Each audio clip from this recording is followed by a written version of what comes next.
सभी का स्वागत है मेरे YouTube channel Avadhesh Dwivedi GS में। आज हम लोग एक नई सीरीज लेकर के आए हैं और आज सीरीज है हमारी साइंस के महत्वपूर्ण प्रश्न जो परीक्षा उपयोगी हैं। एसएससी, सीजीएल, एमटीएस, यूपीएससी सभी प्रकार के एग्जाम्स के लिए आवश्यक है। और आज की सीरीज हमारे लिए महत्वपूर्ण है क्योंकि हम आज फिजिक्स के महत्वपूर्ण क्वेश्चन के बारे में बात करेंगे। प्रश्न है, निम्नलिखित में से किस एक की इकाई मैक्सवेल है? हम सभी ने 12th में पढ़ा है कि मैक्सवेल इकाई चुंबकीय फ्लक्स की होती है जिसे हम फाई से प्रदर्शित करते हैं और चुंबकीय फ्लक्स की इकाई, चुंबकीय फ्लक्स मैक्सवेल की इकाई है।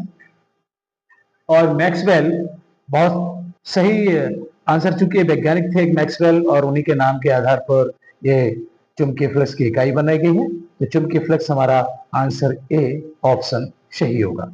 अगले प्रश्न की तरफ चलते हैं और अगला प्रश्न है हमारा दूसरा। आपेक्षिक घनत्व का मात्रक क्या है? रिफ्लेक्टिव डेंसिटी का मात्रक। आपेक्षिक घनत्व का किसी प्रकार का मात्रक नहीं होता है। वायु का आपेक्षिक घनत्व या जल का आपेक्षिक घनत्व, अन्य प्रकार के जो आपेक्षिक घनत्व मापे जाते हैं उसमें से किसी भी प्रकार से रिफ्लेक्टिव डेंसिटी या आपेक्षिक घनत्व का कोई मात्रक नहीं होता है। अर्थात इसका सही जो ऑप्शन है वो होगा डी, आंसर डी। अगले प्रश्न की तरफ आते हैं और अगला प्रश्न है हमारा तीसरा। भौतिक मात्रा एंट्रोपी की इकाई क्या है? एंट्रोपी ऊर्जा से संबंधित है और एंट्रोपी का तात्पर्य है कि किसी भी प्रकार के पदार्थ में प्रयुक्त होने वाली ऐसी ऊर्जा जिसे हम जूल प्रति केल्विन में मापते हैं। तो भौतिक मात्रा एंट्रोपी की इकाई जूल प्रति केल्विन होगी और हमारा आंसर डी सही होगा। अगले प्रश्न की तरफ आते हैं और अगला प्रश्न है 4। विद्युत धारा की यूनिट है। तो बच्चों हम सभी ने पढ़ा है कि विद्युत धारा की यूनिट एम्पियर है। विद्युत धारा को आई अक्षर से प्रदर्शित किया जाता है और विद्युत धारा आई बराबर आवेश q बटे समय t होता है। इसका सही ऑप्शन ए है, एम्पियर। अगले प्रश्न की तरफ आते हैं और अगला प्रश्न है हमारा 6। मानव के बाल की मोटाई औसतन किस में नापी जाती है? सूक्ष्मतम इकाइयों को मापने के लिए छोटे छोटे जीवाणुओं, वायरस, सूक्ष्म कणों की, अणुओं, परमाणुओं की इकाइयों को मापने के लिए माइक्रोन, एंगस्ट्रॉम, नैनोमीटर इकाइयों का प्रयोग करते हैं, किंतु मानव के बाल की मोटाई मापने के लिए माइक्रोन इकाई का प्रयोग किया जाता है और इसका सही ऑप्शन ए होगा। अगला प्रश्न है हमारा और अगले प्रश्न की तरफ चलते हैं और अगला प्रश्न है, मानव के बाल की मोटाई औसतन किस में मापी जाती है? तो पुनः से वही प्रश्न है हमारे सामने। तो मानव के अगला प्रश्न है, अगला प्रश्न की तरफ आते हैं और अगला प्रश्न है, शोर को किस इकाई में मापा जाता है? तो शोर को मापने के लिए हम डेसिबल का प्रयोग करते हैं और 40 डेसिबल से कम की ध्वनि हमारे लिए पर्याप्त है। विश्व स्वास्थ्य संगठन WHO द्वारा भी हम सभी को बताया गया है कि शोर के लिए 35-40 डेसिबल तक की ध्वनि पर्याप्त होती है, उससे अधिक शोर कहलाता है। 60 से 80 डेसिबल शोर के रूप में मापी जाती है और अत्यधिक शोर होती है 120 से 140 डेसिबल फाइटर प्लेन्स, डीजे की ध्वनि हृदयघाती होती है, अर्थात इनसे मृत्यु तक हो सकती है। अगले प्रश्न की तरफ आते हैं। प्रश्न नंबर है 8वां। पारसेक किसकी मापन इकाई है? तो पारसेक खगोलीय दूरी मापने की इकाई है। पृथ्वी से काफी दूर स्थित आकाशीय पिंडों को मापने की इकाई पारसेक है। प्रकाश वर्ष से 3 गुना बड़ी इकाई होती है। तो लाइट ईयर से बड़ी इकाई है। प्रकाश वर्ष भी खगोलीय पिंडों को मापने की इकाई होती है, किंतु उससे बड़ी इकाई पारसेक होती है जो प्रकाश वर्ष से 3 गुना बड़ी होती है। अगले प्रश्न की तरफ आते हैं बेटा और अगला प्रश्न है, भौतिक मात्रा प्रतिबल की इकाई क्या है? तो प्रतिबल को पास्कल में मापा जाता है और प्रतिबल उसी तरीके से काम करता है जिस प्रकार से दाब काम करता है। दाब को P अक्षर से प्रदर्शित करते हैं। प्रतिबल भी उसी प्रकार से प्रयोग किया जाता है। प्रतिबल का प्रयोग प्रत्यास्था में किया जाता है और प्रत्यास्था के अंतर्गत किसी भी वस्तु को यदि हम एकांत वर्ग मीटर क्षेत्रफल वाले एरिया पर लंबवत बल आरोपित करते हैं तो इस प्रकार की चीज को प्रतिबल कहा जाता है और प्रत्यास्था के अंतर्गत उसे खींच सकते हो। खींचने पर यदि वो विकृत हो जाती है और पुनः छोड़ने में, तो विकृत करने के लिए जो बल आरोपित करते हैं वो प्रतिबल कहलाता है, स्ट्रेस फोर्स कहलाता है। इसका सही ऑप्शन सी होगा।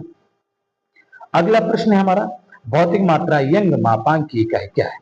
तो भौतिक मात्रा यंग मापांक की इकाई डी यानी पास्कल होती है। यह भी प्रत्यास्थता से रिलेटेड क्वेश्चन है। और अगला प्रश्न है हमारा, आगे आते हैं, और अगला प्रश्न है, भौतिक मात्रा प्रेरकत्व की इकाई क्या है? तो प्रेरकत्व की इकाई क्या है? 12th के अंतर्गत फिजिक्स में आने वाला ये चैप्टर है, प्रेरकत्व को एल अक्षर से प्रदर्शित करते हैं और उसका मात्रक हेनरी होता है, वैज्ञानिक हेनरी के सम्मान में है। अगला प्रश्न है, टेस्ला किसकी इकाई होती है? 4 ऑप्शंस दिए हैं। टेस्ला चुंबकीय क्षेत्र की इकाई होती है, चुंबकीय क्षेत्र को बी अक्षर से प्रदर्शित करते हैं और टेस्ला इसकी इकाई है। अगला प्रश्न है, भौतिक मात्रा चुंबकीय प्रवाह घनत्व की इकाई क्या है? भौतिक मात्रा चुंबकीय प्रवाह घनत्व की इकाई, तो चुंबकीय प्रवाह या चुंबकीय क्षेत्र दोनों की जो इकाइयां हैं वो सेम है और इकाई जो है वो उसकी टेस्ला ही होती है। अगला प्रश्न, भौतिक मात्रा ऊष्मा क्षमता की इकाई क्या होती है? ऊष्मा क्षमता की इकाई जूल प्रति केल्विन, इसकी इकाई भी जूल प्रति केल्विन है, ऊष्मा क्षमता की इकाई। अगला प्रश्न हमारे सामने, भौतिक मात्रा धारिता की इकाई क्या है? कक्षा 12 में बच्चों हम सभी लोगों ने पढ़ा है कि धारिता को सी अक्षर से प्रदर्शित करते हैं और सी अक्षर से प्रदर्शित करते हैं तथा धारिता की इकाई फैराडे होती है। वैज्ञानिक फैराडे के सम्मान में इसे बनाया गया है। सी बराबर क्यू अपॉन बी होती है और बी अपॉन क्यू होता है। तो 15वां क्वेश्चन का आंसर फैराडे होगा। अगला प्रश्न है हमारा और आगे चलते हैं। विद्युत प्रतिरोध की इकाई क्या है? विद्युत प्रतिरोध को कक्षा 10 में हम लोगों ने पढ़ा है। इसे आर अक्षर से प्रदर्शित किया जाता है। इसे आर अक्षर से प्रदर्शित करते हैं प्रतिरोध को। आर बराबर बी अपॉन आई होता है। ये हम लोग सभी लोगों ने पढ़ा है और साइमन ओम ने प्रतिरोध की खोज की है, इसकी परिभाषा के संदर्भ में दिया है, इसलिए इसका मात्रक प्रतिरोध का ओम होता है। अगला प्रश्न है हमारा, भौतिक मात्रा संवेग की इकाई क्या है? तो संवेग की इकाई न्यूटन सेकंड होती है। संवेग को पी अक्षर से प्रदर्शित करते हैं और द्रव्यानुवेग के गुणनफल को संवेग कहा जाता है। इसका एक मात्रक जूल प्रति सेकंड भी होता है। तो delta P equal F upon T, इस प्रकार से हम लोग समझेंगे इसको। तो delta P equal delta F upon delta T अर्थात न्यूटन प्रति सेकंड। अगला प्रश्न है, भौतिक मात्रा विद्युत चालकता की इकाई क्या है? तो विद्युत चालकता को कैपिटल जी अक्षर से प्रदर्शित किया जाता है और इसका मात्रक सीमेंस होता है। विद्युत चालकता 1/r अर्थात प्रतिरोध का व्युत्क्रम होता है। इसे सीमेंस भी कहा जाता है, विद्युत चालकता। अगला प्रश्न है, किसी पदार्थ की मात्रा की इकाई क्या है? तो किसी पदार्थ की मात्रा की इकाई मोल कहलाती है और जो मूल राशियां हैं उनके मूल मात्रक होते हैं। जिस प्रकार से दूरी का मात्रक मीटर होता है, द्रव्यमान का मात्रक किलोग्राम, समय का सेकंड, विद्युत धारा का एम्पियर होता है, पदार्थ की मात्रा का मोल होता है, ज्योति तीव्रता का कैंडेला होता है। तो 7 जो मूल राशियां हैं मूल मात्रक हैं, उसी में से मोल एक मूल मात्रक है। मूल मात्रक, और इसको फंडामेंटल यूनिट कह सकते हैं, मूल मात्रक है। अगला प्रश्न है, एनीमोमीटर से दिए गए विकल्पों में से क्या मापा जाता है? एनीमोमीटर एक ऐसा यंत्र है जिससे हवा की गति मापी जाती है। जिस प्रकार से आप सभी हम लोग देखते हैं कि आंधी के अलर्ट की सूचना हम लोगों को मिल जाती है तो कितनी तीव्रता से आंधी आएगी। सभी के पास एक मैसेज, अलर्ट मैसेज जारी होता है प्रत्येक एरिया में जहां आंधी आने वाली होती है। हवा की गति के मापन के लिए एनीमोमीटर नामक यंत्र का प्रयोग किया जाता है। अगला प्रश्न हमारे सामने, यूडियोमीटर किसका मापन करता है? तो यूडियोमीटर गैसों के आयतन को मापता है कि किस एरिया में गैसों का आयतन किस प्रकार से है। तो गैसों के आयतन को, वॉल्यूम ऑफ गैसेस को मेजर करने के लिए यूडियोमीटर का प्रयोग किया जाता है। अगला प्रश्न हमारे सामने, वायुदाब को मापने के यंत्र को क्या कहते हैं? वायुदाब मापी यंत्र बैरोमीटर कहलाता है बच्चों। बैरोमीटर में पारा भरा होता है, तीव्र आंधी आने वाली होती है तो पारे का तल नीचे गिर जाता है, मौसम स्वच्छ होता है तो पारे का तल ऊपर बढ़ता है। Barometer is the right answer. Next, anemometer किससे का मापन करता है? तो एनियोमीटर वायु की गति का मापन करता है। अभी हम लोगों ने इसे सॉल्व किया है। अगला प्रश्न है नेक्स्ट, विकिरण के सभी प्रकारों अल्फा बीटा गामा का पता लगाने के लिए और उसके माप के लिए प्रयोग किए जाने वाला उपकरण क्या होता है? तो अल्फा बीटा गामा विकिरण के सभी प्रकारों की जांच करने के लिए गीगर काउंटर का प्रयोग किया जाता है और गीगर काउंटर का प्रयोग करते हैं, इसलिए इसका ए ऑप्शन सही होगा।